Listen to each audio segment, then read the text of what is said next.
Labdien, dzīvītes skatītāji! Šodien runāsim par kāju vēnu veselību, precīzāk par trofiskajām čūlām. Lai noskaidrotu šo jautājumu, studijā ir Dr. Mauriņa Vēnu klīnikas speciālists flebologs Juris Rīts. Labdien! Labdien! Doktor, kas liecina par to, ka cilvēkam ir izveidojusies trofiskā čūla? Trofiska čūla parasti ir brūce, kas nedzīst.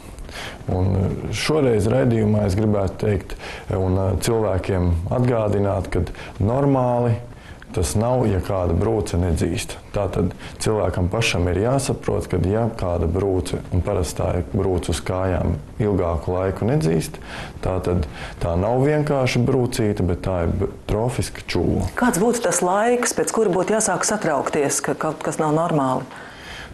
Parasti tātad laiks ir 4 līdz 6 nedēļas, kad mēs runājam par trofiskas čūlas esamību. Tātad, ja ir kāda brūce, un brūces parasti izveidojās kādas sadzīves traumas rezultātā, tātad ir vai nu kāds skrāpējums, vai oda kodums, vai kāds cits ādas defekts radies, un šis te ādas defekts nesadzīst 4-6 nedēļu laikā pats no sevis, tad mēs sakām, ka tā ir trofiska čūla. Un atkal gadījumā, ja neliels ādas defekts palielinās izmēros un konstanti palielinās, nevis dzīst, tad, protams, kad arī ātrāk mēs varam teikt, ka problēma pastāv. Kādas sekas var būt no šīm trofiskajām čūlām, ja tās neārstē?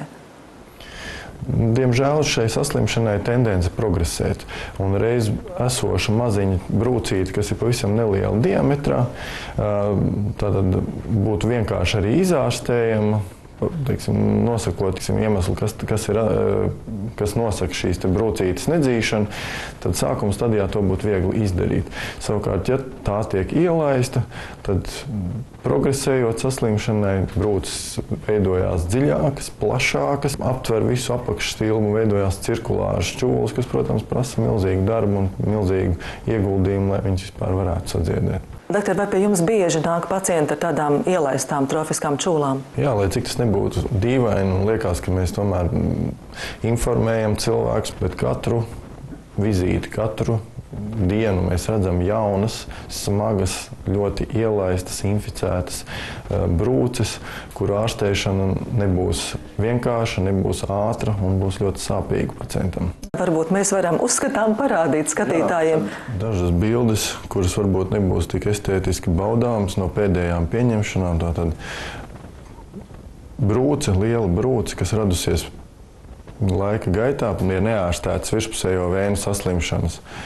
Vēl viena milzīga brūce un arī virspusējo vēnu mazspēja, bet pamatā, protams, ka šeit ir milzīgs audu defekts, kas būtu jāārstē. Un šādi pacienti ir, kas atnāk pirmo reizi pie jums ar šādām? Tā ir mūsu ikdiena, tā mēs strādājam, un šie pacienti katrā pieņemšanā, tā kā es teicu, ir jauni, un liekas, ka mūsdienās tādas ļoti smagas patoloģijas nemaz nav, bet izrādās, ka tā ir. Šis uzskats varētu būt kļūdains. Bet tik smagiem pacientiem jūs varat klīniski arī palīdzēt? Problēmas risinājums sākās ar šīs problēmas atpazīšanu. Tātad, ja mēs redzam cilvēku, kuram ir problēma, tātad viņš ir griezies pie ārsta, tātad konsultācijas laikā mēs nosakām, kas ir par iemeslu, kādēļ šī brūce, kādēļ šī problēma ir radusies. Un ļoti bieži un visbiežāk tā ir vēju saslimšana. Un vēju saslimšanu mēs ļoti labi varam koriģēt arī ambulatori. Ja mēs runājam par virspusējo vēju ķirurģiju, tā ir ambulatora ķirurģija. Tātad pie smagām, it kā nopietnām un vizuāli briesmīgām kājām kādreiz pietiek ar vienkāršu elastīgo saišu pārsiešanu, tātad, ko veic arī ārsts pats. Tātad likvidējam tūsku, likvidējam audu iekaisumu, attīram brūci. Un tad šis pacientam tiek piedāvāta vēju ķirurģiskā ārstēšana, kas mūsdienās tiek veikta caur vienu adatas dūrienu. Tā ir nesāpīga, ātra, un šī problēma tiek atrisināta uz visu mūžu. Ja tā ir dziļo vēju saslimšana, tad šī problēma tiek noteikta atkal, un pacients tiek apmācīts, informēts, ka ar zinām ierobežojumu viņa dzīves laikā būs, lai šādas problēmas neatkārtotos. Ja tā ir arteriāla saslimšana, tad atkal ir papildus izmeklējumi, un atkarībā no tā, ko mēs izmeklējumā redzam, tad tiek piedāvāta tālāk ārstēšana. Vienkārši skatoties šos attēlus, šķiet neticami, ka cilvēks ir tik ilgi cietis, droši vien sāpes milzīgas, un nav griezies pēc palīdzības pie ārsta tik dziļa brūča gadījumā.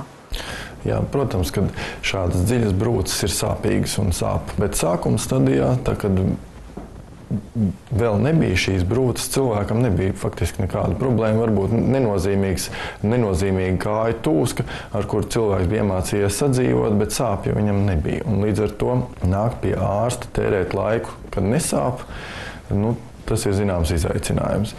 Un, protams, ka mēs priecājamies par visiem pacientiem, kas atnāk saulaicīgi, jo saulaicīgi diagnosticējot ātri, nosakot problēmu, mēs varam piedāvāt ļoti efektīvu ārstēšanu, kas ir vienkāršās sākuma stadijās. Tā varbūt ir tikai skleroterapija, tātad ar medikamentu ievadīšanu slimajās vēnu posmos. Mēs sakārtojam vēnu sistēmu, un šī problēma nekad dzīves laikā nebūs pacientam.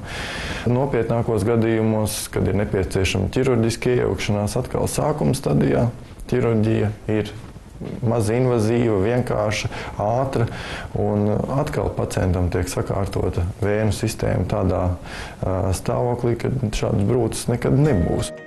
Un tagad paskatīsimies praktiski, kā notiek ārstēšanas process. Šeit mēs redzam pacienti ar ilgstoši nedzīstošu brūci apakšstilbā. Ja? Tātad reizi pēc kārtējās saitēšanas, ja? Mēs redzam, ka kāja nav piepampusi, vairāk ir izdalījuma aplikumi brūcē. Ja? Veiksim sonogrāfijas izmeklējumu, lai noskaidrotu un redzētu, kādā stāvoklī ir zemādas vēnas. Un šo problēmu šodien mēs mēģināsim arī risināt ar skleroterapijas palīdzību. Mēs ievadīsim medikamentu, kas neveselo vēnu slēgs. Atrodam vainīgo vēnu sonogrāfiski un ar adatiņu ieduram vēnā. Ja? Būs dūrieniņš, nesabīstaties. Tādējādi mēs cerēsim, ka uzlabosies kājas asinsrite un šī brūce sadzīs.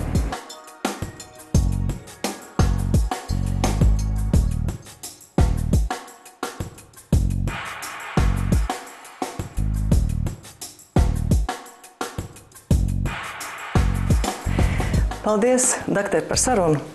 Un līdz ar to mūsu saruna par trofiskajām čūlām ir galā.